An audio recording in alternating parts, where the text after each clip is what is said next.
like the theater. Are we on? It's connecting. Oh, it's connected. Tell us when we're live. I mean, oh, there we go. I think we're live. We're live! And it's a new year. Oh my gosh, we're live. It's new year. What's up? I mean, we just back to back with some live Zoom calls over here on the YouTube channel. There we go. I actually got 6 views on the last one. Wow, my God, that's like double. I know, yeah, and that's the thing, right? You got to know where you're at to know where you're going, Yeah, so you can analyze what got to you're doing. start somewhere. Got We're to doing start the ease somewhere. process here. Well, I know for a fact it hits more than six people because it hits more than six people on my side. I mean, I have like what 5,000 Facebook friends. So, and I get 60 or 70 people saying, "Oh, ooh, ooh, ooh." So somebody's looking at it. Oh, for sure. Yeah, And it doesn't really matter anyway because yeah, the information that we're sharing, or helps them. Well, it educating helps us. It helps us. Yet, we're doing it to help the and world. if it helps one person, I mean, Yeah, that's really all that matters, right? well, it's Or helping us. I guess a hurdle would be like explaining to somebody that you'd have to be educated enough to understand how change work works, right? Because somebody could be in their own stuck loop and not even understand that they're in a loop, or yeah, right. There's It's so like many rabbit holes we can go down, and we can yeah, it's say like it's like hypnosis, because right? I Oh, think I you're can't going be hypnotized. right there with the they don't know what they don't know till they know they don't know, and then they have to figure out if they want to know. So, but with NLP, where we're talking about, well, me and you before we got on, Sure. uh, is that NLP's got so many things that can help us. One of them is what the first thing is there's really never any mistake. It's just feedback. It's learning to be who you are. And that I use that in my happiness protocol too, in a different way that we never make mistakes. But most of the time in reality of people, most people will move away from pain towards pleasure. That's kind of what we do. So when we're making a decision, most of us aren't really working on making a bad decision. And most bad decisions also are good decisions because we learn something from them. So each decision we make is just bringing us to our next step in life. So the next decision would be to take your screen and move it to the right computer. Oh, you just calm down, even though it's true. I'm like, what is he It's looking at? Actually, I'm looking at you while I'm talking. So what I do is I just move the screen so I can talk to you because uh, And it's kind of like, well, there's so much to learn. It's like, well, where do you start? Well, basically, my coaches say just put out a signal, and the people that attract to it will ask you more questions. well, the other thing, just with that thing you just said. So right here, you told me to.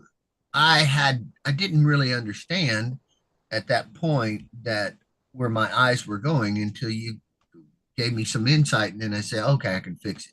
Sometimes we need somebody look from the outside looking in to see the things we don't. So NLP or a trainer or somebody's helping you from any point of view, it gives you another point of view. Because a second ago, I was just looking at your face and I thought I was looking straight in the camera, but I wasn't. I was looking straight at your face on That's way my better, by screen. the way. Huh? It's way better now. Yeah, so sometimes we just need a little help from our friends. And what we started out in LP, knowing that there's, you know, we studied a lot of that. There's so many things, and we could go down any Well, rabbit hole. But go so ahead. I just did a quick Google search and I was like, oh yeah, these are some topics that we can, definitely cover, right? Okay. The first one, of course, was matching and mirroring body language Oh, or communication. Well, actually, the top title says communication, like NLP can help you with communication skills. okay. Well, we could go into that for just a second. When we match and mirror somebody, basically somebody's in front of us, and we kind of um, without just being so blunt about it, it's just kind of matching their movements and their tone of voice and how their cadence are. because I'm visual auditory, so I'm going to be talking like this. But if I'm talking to somebody who's kinesthetic, if I do this, they're going to be annoyed a little bit, or they're just going to tune out a little. If I want to get more rapport, and we'll go over rapport in a second, is I would slow down and let them take in a breath and just get on where they're at. So we come to them where they're at, and then we can lead them. That's pacing and leading to where we want them to go, or let them, you know, to bring them board. But the rapport is basically getting somebody, you know, to trust or like you, so you can help them get to the next step. So you're gaining rapport by getting on their level, and then you pace and lead to bring them to where they really want to go, but sometimes they don't know. That's why they're coming to us. So because a lot of people don't know, again, what we started out, they don't know what they don't know till they know they don't know, and then they have a choice to learn to be whatever they want to be. And we could go Yeah, thousands of ways, just like we did yesterday with the I well-informed I, outcome. I Go found ahead. rapport to be kind of interesting because I was on a Zoom call with a client, and they were like, "Oh man, I don't know how to get rapport," and there was so many different teachings out there of how some people do it.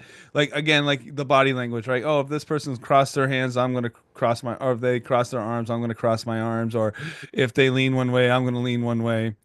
And well, naturally that'll happen when it becomes part of your subconscious, but it might be awkward in the beginning. So I don't really recommend teaching teaching that, even though that's like an older school, type of teaching.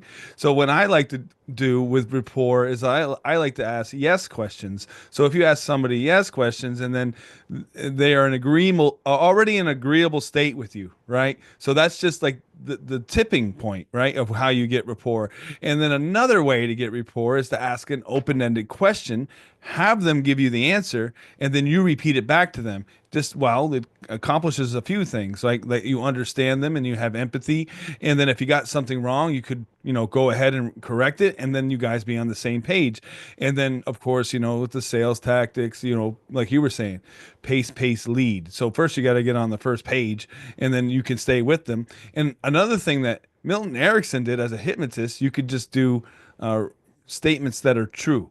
Like Jeff's over there sitting in a chair, and I'm over here sitting at a chair, and we can hear ourselves properly.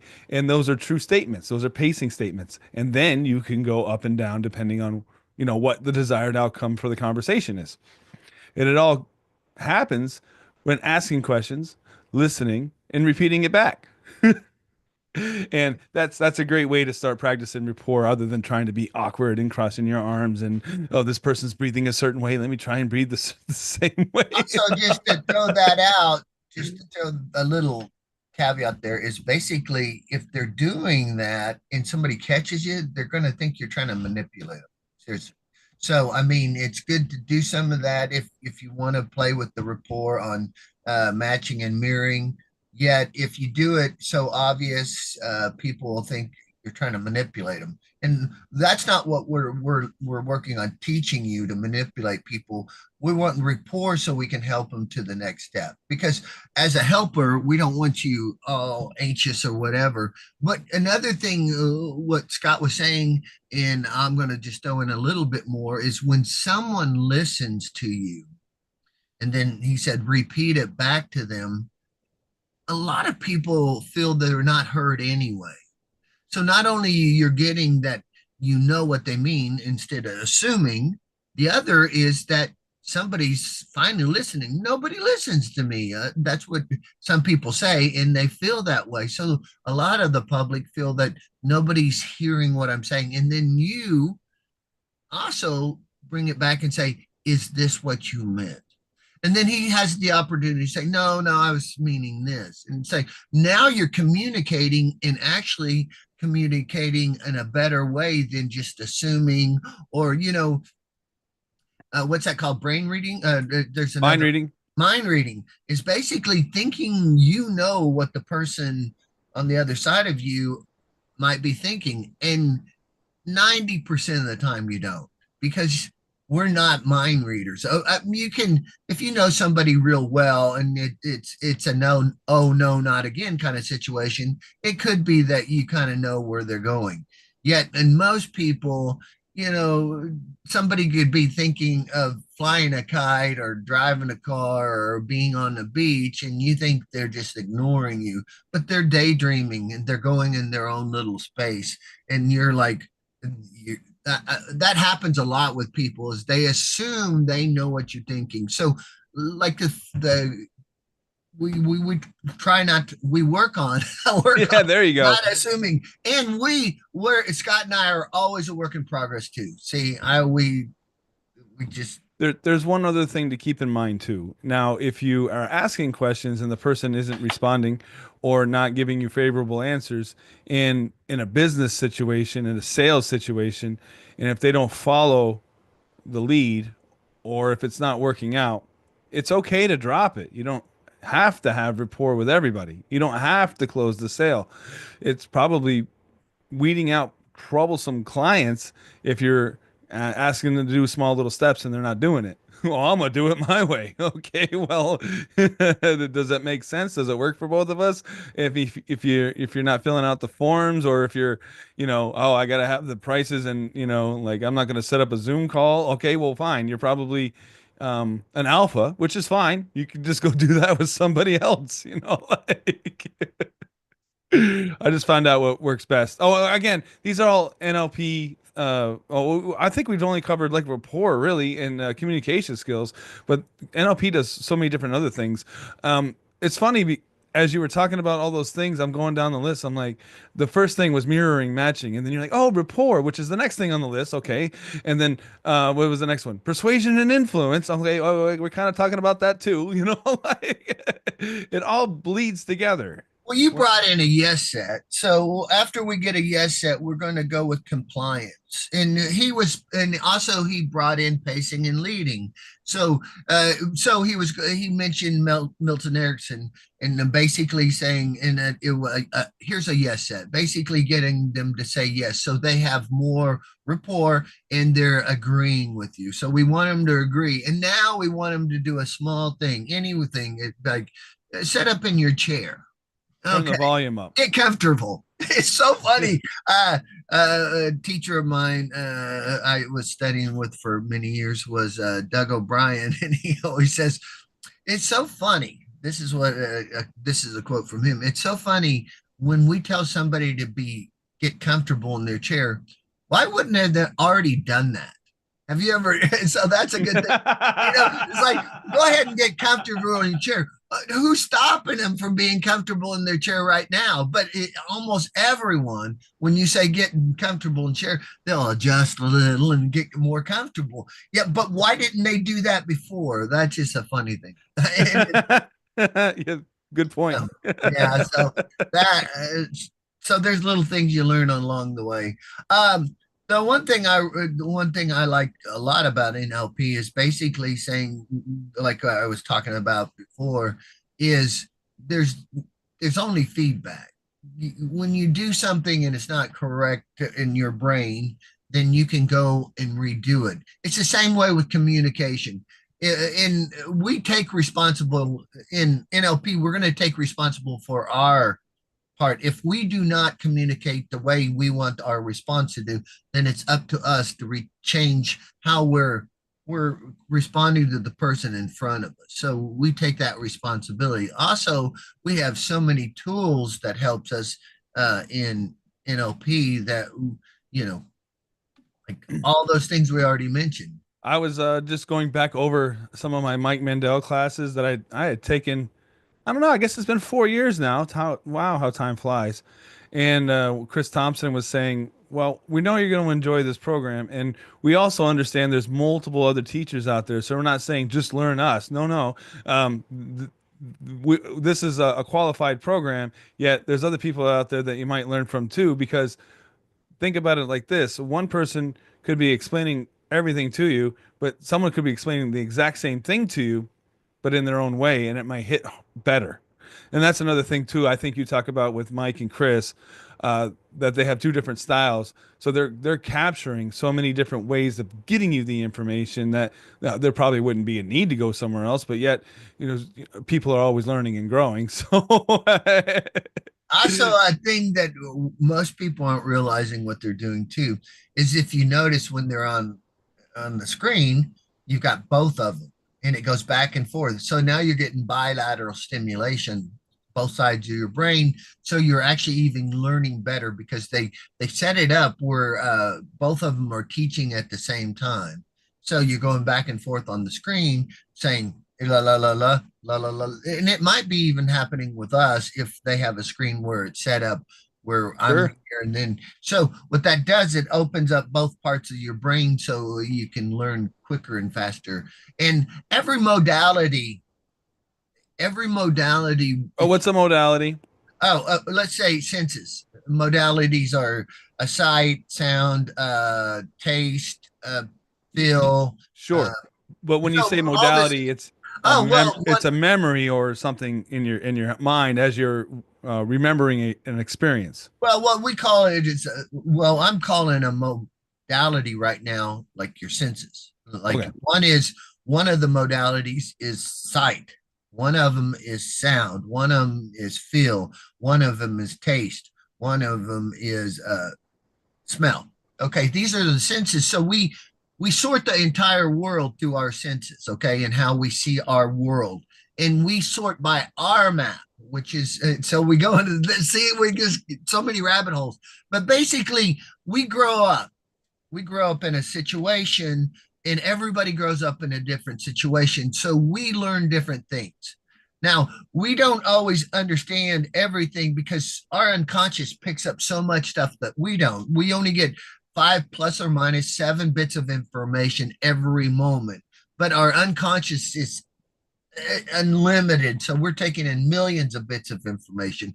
A little test you can do with that is just I do this in my happiness protocols. It's basically close your eyes and think of a color, and then look for that color in the room, and close it and do it 3 times, and you'll find that you after you do that you're opening up your reticulating activating system. Basically, what you're looking for, you find more of. And we were talking about that the other day. Go Well, ahead. that goes Look back to like fears and anxieties, right? Anything that you're going through within life is all happening up here.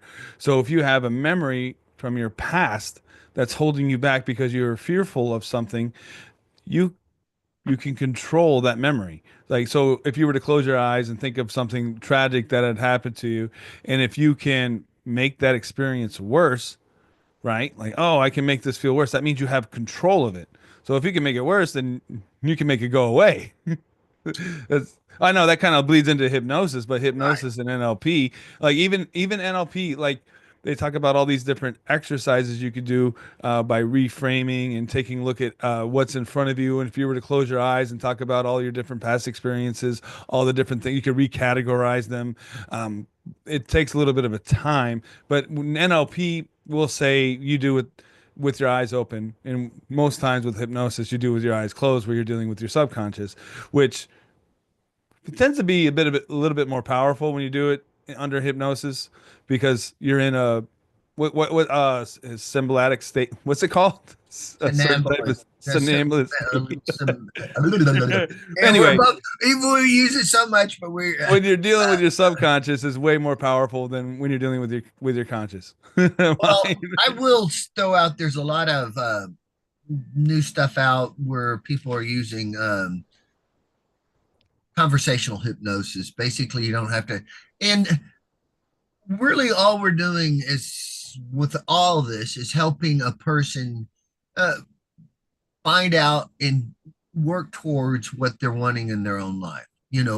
Opening up situations. So most of the time, if anybody came to us for help, they really come and they think this is what they want. They come in and say, "I Oh, want this," that. but truth is, it's really hardly ever what they really need or want. It's what they think they want, and then what we do with NLP, we break it down by this is simple for you can do this, and you ask yourself whatever you think you want.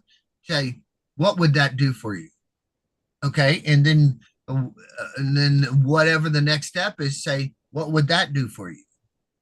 And what would that do for you? And when you kind of get where what you really want is when you don't go anywhere else. Because, and a lot of times with me or Scott, we see the light of their eyes when they hit it. They go, oh, Yeah. like, let's just go with money. To say, I want more money. You know, like Tony Robbins would throw a quarter at you and say, there, you got more money. Well, I needed more than that. Well, you got to be more specific. Okay. The next step is what it's not money.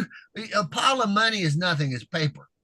Okay, that's not what you want. You want what that money might do for you. It might give you security, and then we want to figure out what the money's going to be for. And then they'll go, well, I would like to get a house. What would that do for you? Well, I would like to get a house so my children and I could have a shelter. What would that do for you? Well, it would give me more security. What would that do for you? It would take the stress off my life a lot because I know my family is safe. What would that do for you? And then he gets Yeah. back to really gets, oh my God, the reason I need money is to keep my family safe. Now we have something to work with. He Well, wants safety for his family, and what are we going to do to get it? So now we can make out a plan. Go ahead. so that's one way to work with the values, right? So what Jeff was covering, like a Tony Uh, Robbins type well, another thing, is like now a you're Tony. going values with elicitation.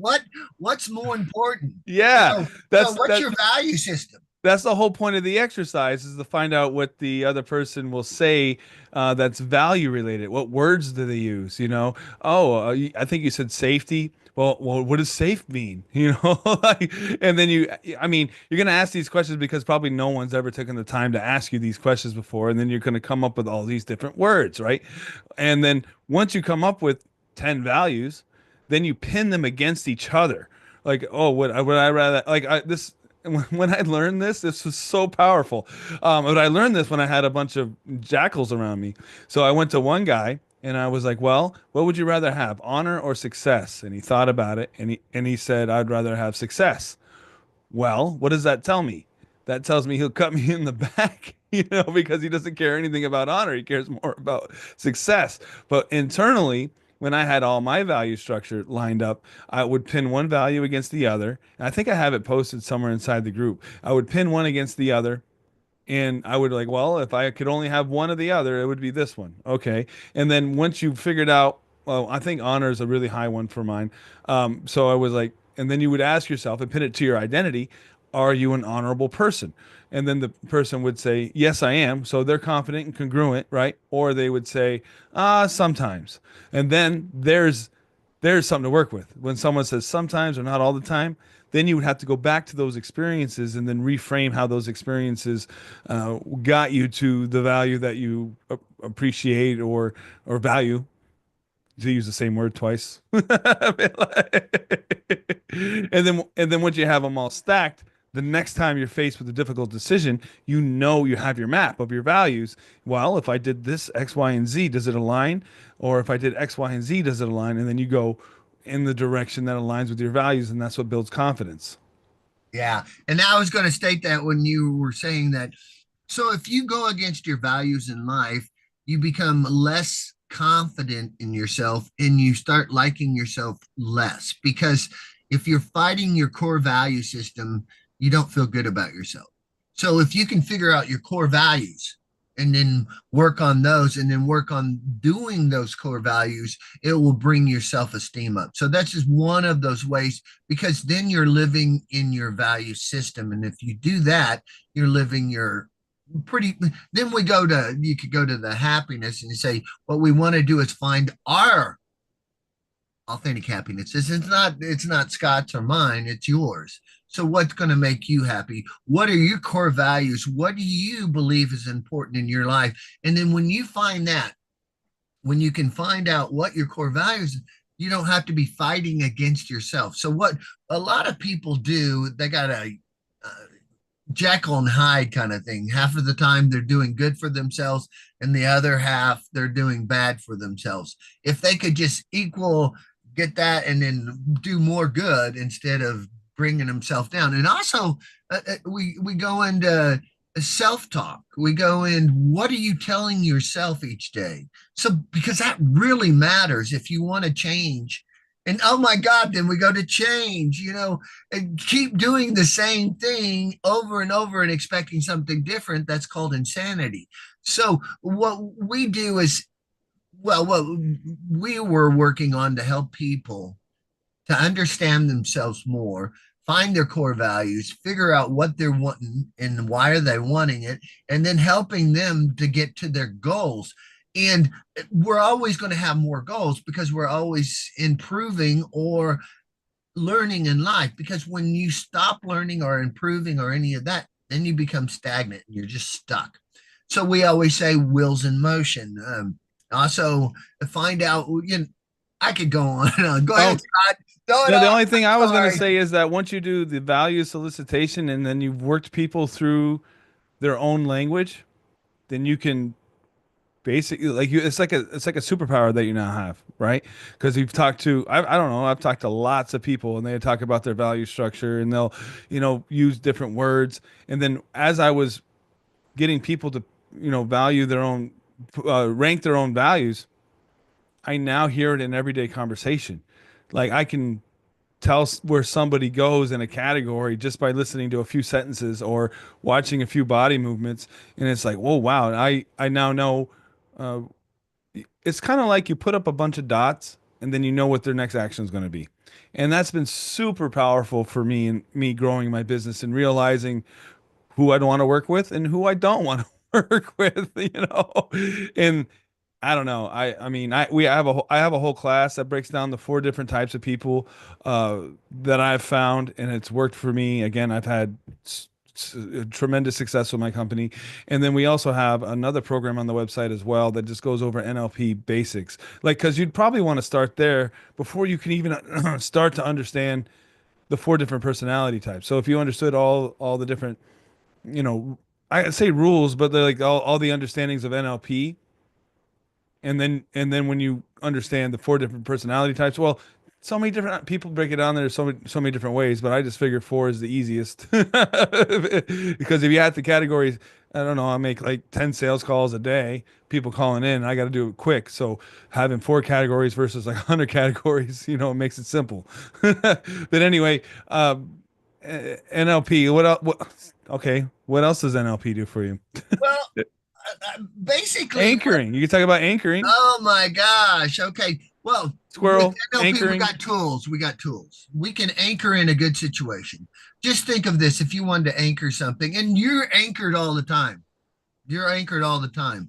I mean, you'll hear, here's an Oh, example. You're smells, driving popcorn along. smells in a theme park. Yeah. So that's a sense. So it's going, you anchor a lot with your senses. Like you might walk into somebody's house and you smell biscuits and you go, oh, my grandma used to make that. So that's an anchor. And what I call a trigger is when somebody, you say, oh no, not again. Okay. The, your friend starts talking about the same thing and you go, oh no, not again. That's an anchor. You've anchored into that. And also what we can do, we go find, how we build people up. We find a good time in their life and where they were confident and all the senses. I want you to hear what you heard. I want you to smell what you smelled, taste what you taste, everything. Bring all the senses you can. And how did you feel when you won that award? Now breathe that in. Now double that feeling. Now double that feeling. Now double that feeling. Yeah. And he uses the word double because it's easy for the mind to do that versus like, 100 million billion times more. Now, some people do that. I'm not going to say it's good or bad. Yeah, I want you to raise it you know, 2.5%. yeah. Take it easy on the person in front of you as much as you can. So anyway, you can look up anchoring. It's real good. In what's good about that, you can anchor it in your you can't say that in your little pinky or somewhere where you don't usually touch it.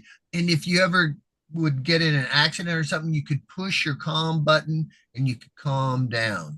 So you can anchor in calmness. You can anchor in, you can stack anchors too. So anchoring is a real good tool in NLP that can help you help yourself. So it's also good for anger. So when you can calm down, because what what anger does, and anger is a good thing when it is. When it's not, it's not. So you've got all your emotions are good until they're not. Okay. But just think about it. What we want to do with most people, get them where they can communicate on a level that's level, okay? Without a trigger. Because if they're already triggered, they're up here emotionally. If they get triggered again, now they're almost in insanity. Now in insanity, you're not getting anything accomplished. So what we want to do is we want to teach the person in front of us that when you're in a conversation and you want it to go, you can bring the level down. Because if you bring it up, the other person's going to bring it up, and then you're going to bring it up, and then now insanity. So what we do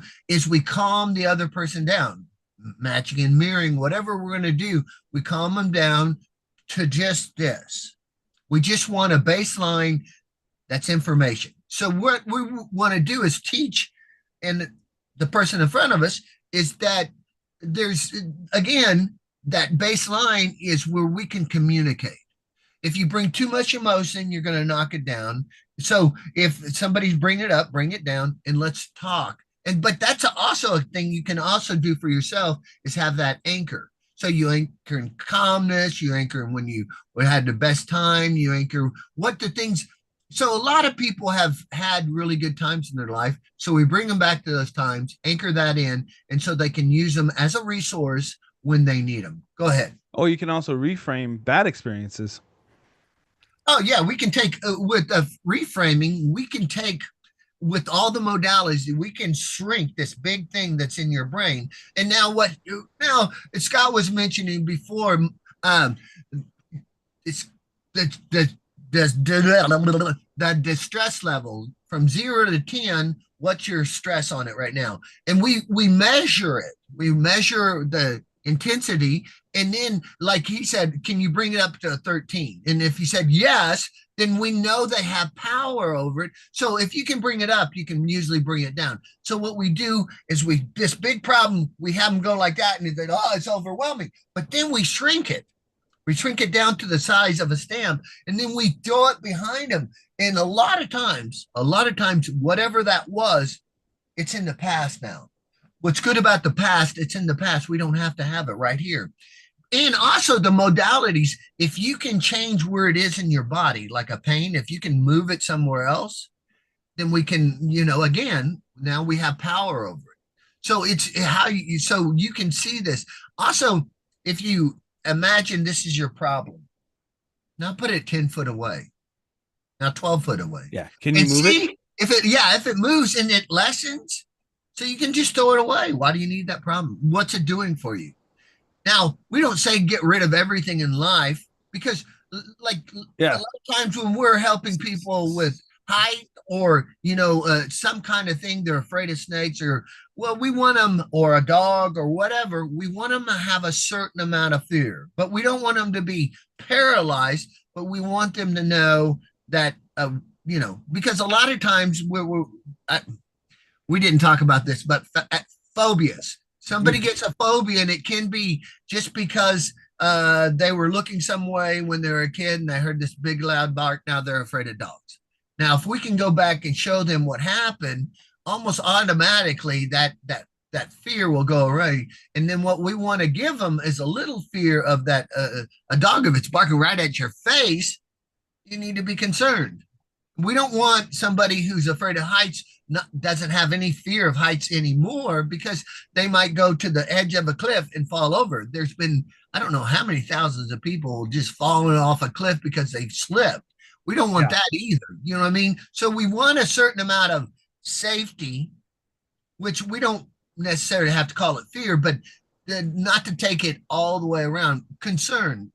It's like a girl came to me, I don't know, 4 or 5 years ago, and she said, and I don't know why I couldn't get it down. So I said, she had this big fear about a 9, and we brought it down, because a lot of times we don't need to know what it is because it's personal use. So we shrank it down, and it's 1, and I'm pounding on it, trying to get it away. And it's like, I don't know why it's not going away. We got it down from a 9 to a 1. I mean, a lot of times there must be something your unconscious doesn't want to let go of this. Well, well, what is it? If you don't Well, mind me asking, that's you know what that's she said? negotiation. You know what she said? She said, "Well, I'm always afraid my kid might run out in the street in that, and I just it's just overwhelming." And I said, "Okay, good, let's not take any more away." So we got it down from a 9 to a 1. Said you want to have concern. You don't want your kid to run out in the street, but you don't want to be up all night having nightmares about it either. So you want to have concern, but not too much. So but that's why the unconscious knew it wasn't good for them. That's why I didn't let it go. So sometimes your unconscious knows something you don't because it's always recording. Go ahead. I was just Well, when making you're an talking about the example. unconscious, a lot of people have issues and they don't even know what it is. Like, oh, I'm just angry. Like, or I used to leave conversations with people I didn't like, going, I don't even know what, I don't even know what's going on, because I wasn't, educated enough or aware enough or conscious enough to understand the bigger picture. So, you're not gonna understand until you start looking for answers and start, you know, finding the people that have been there that could show you that could show you a better way probably. Well, here's But earlier when I was talking about reframing, it was just like you could take any sentence or any belief that somebody has and look at it a different way, right? Someone could say, oh, you're the worst person in the world. You could be like, really, did you talk to everybody in the world? Or you could say, well, at least I'm good at something, like again, they're all words, right? And if well, we someone could throw in a Wayne Dyer there. Change the way you look at things, and the things you look at change. So and that's a silver. So back to my happiness coaching. Basically, a silver lining. Usually, you're always learning something, and you can almost always, maybe not always, but find something good about what you learned from that situation, or you can take away from that situation, even if it wasn't the greatest. So let's find the silver lining. Um, And, for and just instance, remember, if somebody is attacking you or yelling at you or angry with you, it's about them. they haven't healed. There's something that you don't, and people that are empathetic probably take that to heart, right? 'Cause that's the whole point of being empathetic, right?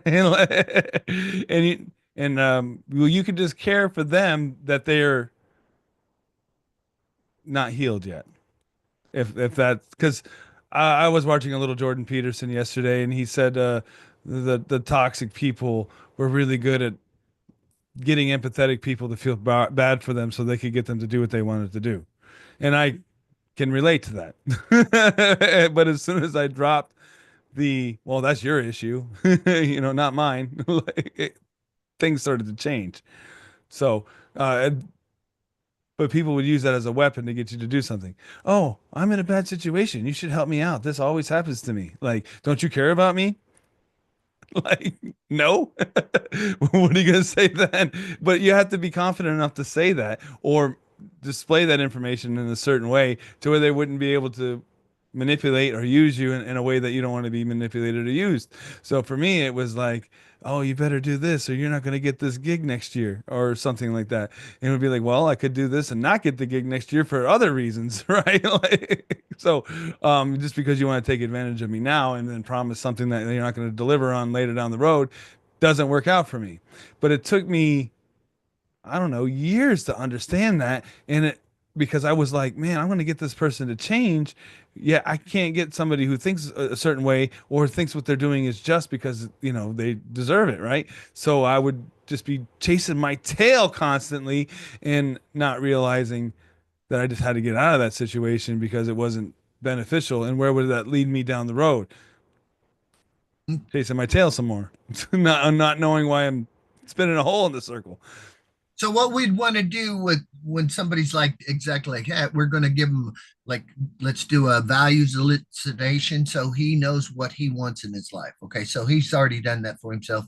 He knows what he wants. He knows where his values are. So he's already done that, and he knows where his values are. Now, uh, I bring in at this point, I would bring in the four agreements. Basically, don't assume, be your best you, be impeccable to your word, and don't take things personally. Okay, so when that guy, whoever came at me and said some whatever they said, uh, that's about that guy or that person in front of you is telling you something.